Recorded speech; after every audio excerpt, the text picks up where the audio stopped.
विवेकानंद राजस्थान के एक रजवाड़े में मेहमान थे। खेतरी के महाराजा के मेहमान थे। विवेकानंद जी के अमेरिका जाने के पहले की ये बात है। अब महाराज तो महाराजा, अब विवेकानंद का स्वागत कैसे करें? और अमेरिका जाता है सन्यासी, पहला सन्यासी, स्वागत से विदा होनी चाहिए। तो हर एक की अपनी भाषा होती है, अपने सोचने का ढंग होता है। महाराजा और क्या करता, उसने देश की सबसे बड़हाई जो खयाती नाम वेश्या थी उसको बुलावा भेजा। बहुत भव्य जलसा मनाया जाएगा, वेश्या का नाच रखा गया। यह भूल हो गई कि किसके लिए यह स्वागत समारोह हो रहा है। विवेकानंद के लिए जो एक सन्यासी है। और जब विवेकानंद को आखिरी गद्य दीते पता चला, सब आ गए महफिल में।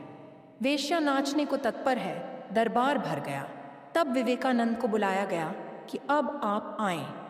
अब उन्हें पता चला कि एक वेश्या का नृत्य हो रहा है उनके स्वागत में। विवेकानंद की दशा समझ सकते हो। पड्डयानान पंसन को चोट लगी कि यह कोई बात हुई। सन्यासी के स्वागत में वेश्या। साधारण भारतीय सन्यासी की धारणा यही है, अपने को अपमानित अनुभव किया। यह तो असम्मानजनक है। वेश्या बेडीडीडी स्कॉही तैयार होकर आई थी। सन्यासी का स्वागत करना था, कभी किया नहीं था। सन्यासी के स्वागत में कोई नाच गान। बहुत तैयार होकर आई थी, बहुत से पद याद करके आई थी, कबीर के, मीरा के, नरसी मेहता के। जब वैश्या को पता चला सन्यासी नहीं आएंगे, बहुत दुखी हुई कि सन्यासी नहीं आएंगे।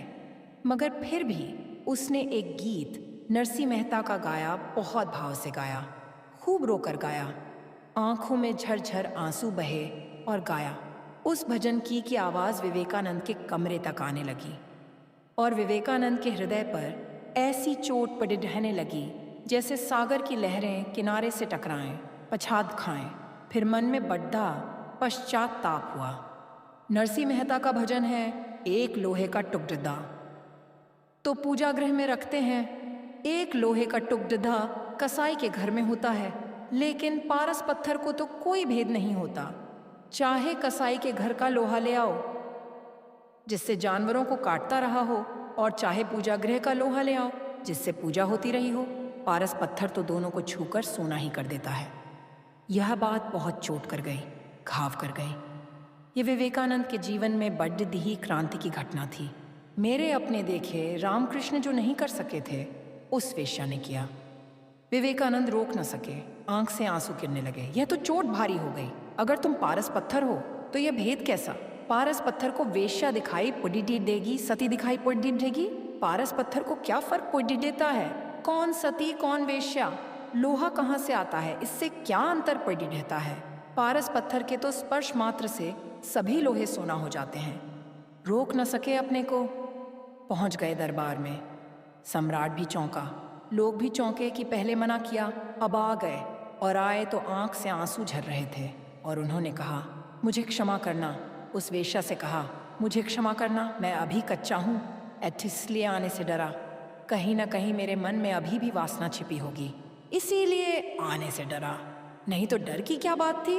लेकिन तूने ठीक किया, तेरी वाणी ने मुझे चौंकाया और जगाया।